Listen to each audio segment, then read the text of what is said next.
Hey everybody, welcome back. This is Discussions with Dr. G, and you guessed it, I'm Dr. G. I'm here to sprinkle a combo of sarcasm and pharmacology magic into your day. Today we're going to tackle the absolute backbone of nursing pharmacology, the autonomic nervous system, or ANS. So why should you even care about the ANS? I mean, besides it showing up on every exam, this system is literally controlling your patient's heart rates, blood pressure, digestion, all the good stuff you swear happens behind the scenes until someone faints or spikes a BP of 200 over something. Good nursing means getting this right, because the ANS is the puppet master of homeostasis, and understanding it can actually keep your patients safe. Imagine that, safe pharmacology. All right, quick nervous system map out for you. We have the central nervous system, so your brain, brainstem, and spinal cord. Then we have the peripheral nervous system, which is all the stuff that branches out, like the cranial nerves and peripheral nerves. The PNS breaks into the somatic nervous system, which is voluntary muscles. Think you choosing to high-five your patient when you finally nail an IV. And the autonomic nervous system. I always say the ANS is like your body's autopilot. You don't need to remember to breathe, keep your heart beating, or digest that questionable burrito from the break room. It's all involuntary control of organs and homeostasis. So let's zoom in. The ANS splits into the sympathetic and the parasympathetic divisions. The sympathetic nervous system, or the SNS, is your fight or flight, the "oh my god, I just walked into the wrong code" response, okay? Its main neurotransmitters, norepinephrine and epinephrine. ANE, remember, always nervous and excited, which is honestly how I feel after 3 cups of coffee. SNS receptors include alpha-1, alpha-2, beta-1, and beta-2.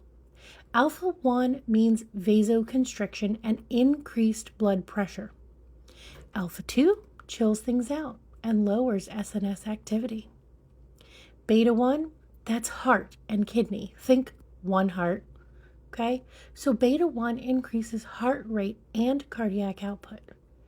Beta-2, that's 2 lungs, focusing on bronchodilation and glycogen breakdown.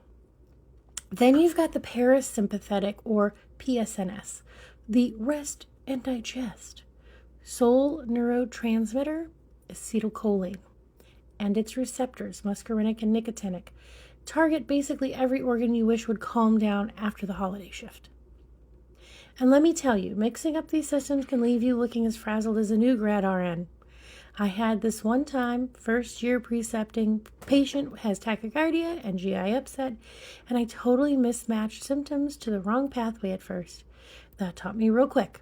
Matching symptoms to their correct ANS cause isn't just theory, it's real world. Knowing which side of the ANS is playing conductor actually improves your patient care game. Trust me. All right, let's keep rolling because the clinical stuff gets juicy right about now. Think about this. When the sympathetic branch fires up, everything is about survival. Your heart rate and blood pressure go up, your bronchioles dilate so you can breathe better, blood gets shunted away from your gut to your muscles, and yeah, pupils go wide. And while your GI and urinary tracts basically take a nap because who needs to pee in a life or death moment, right? Flip to parasympathetic. It's like the night shift after an insane ER rush. Rest, digest, breathe deep, pupils constrict, digestion and urination ramp up, and the secretions flow. It's all about restoring balance, cleaning up the metabolic mess from fight or flight.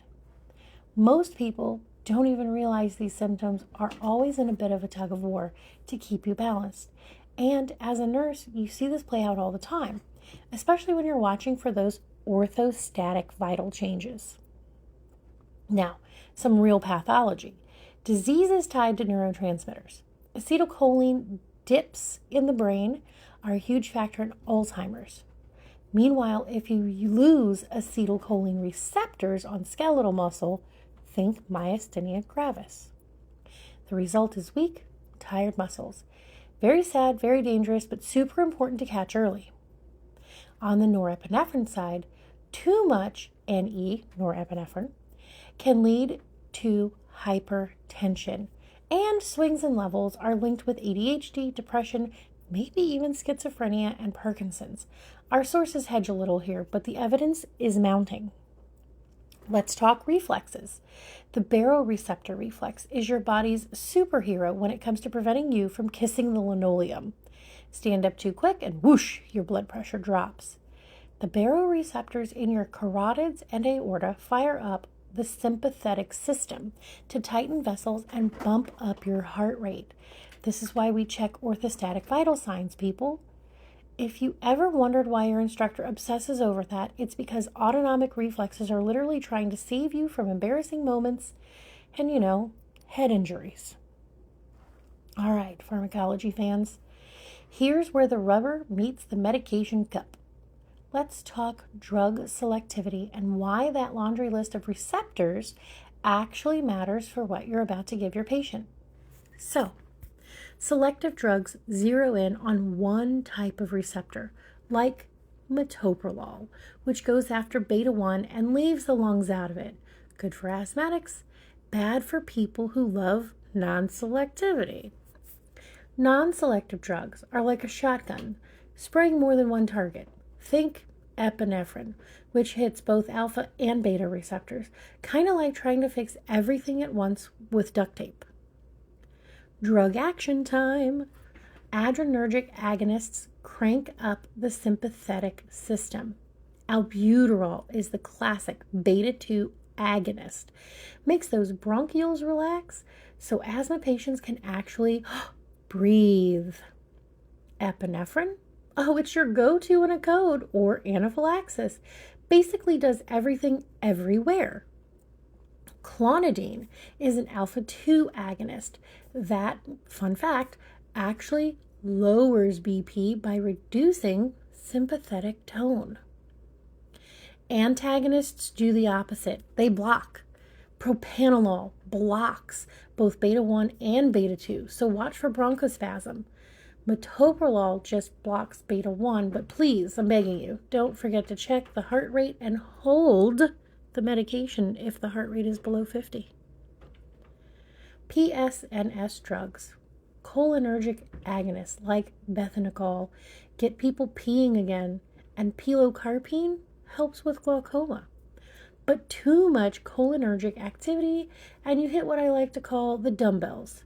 Diaphoresis, urination, meiosis, bradycardia, bronchospasm, emesis, lacrimation, loose stools, and salivation. You can also think sludge. Salivation, lacrimation, urination, defecation, gastrointestinal upset, and emesis. Hey, I know these are silly, but they work for remembering the symptoms. Then you have your anticholinergics, like atropine for bradycardia. But please, please, please don't give atropine to glaucoma patients. I had to break this down for a nursing student once because atropine can actually increase intraocular pressure. It's dry mouth, urinary retention, sedation, and tachycardia. Remember, dry, tired, and tacky. Alternatively, for those dirty memory folks, can't see, can't pee, can't spit, can't shit. Smart nurses know to connect these effects to the drug mechanism. That's how you catch errors before they happen and keep your patients safe. So let's wrap up. Everything we went through ties right back to your assessment skills and being safe as a nurse. If you understand ANS drug action, you catch stuff before it's a problem, use your critical thinking, and honestly, look like a superstar in front of your preceptors. We'll have more weird mnemonics and real-life cases coming up in future episodes, so keep those medication cards ready and stay curious until next time.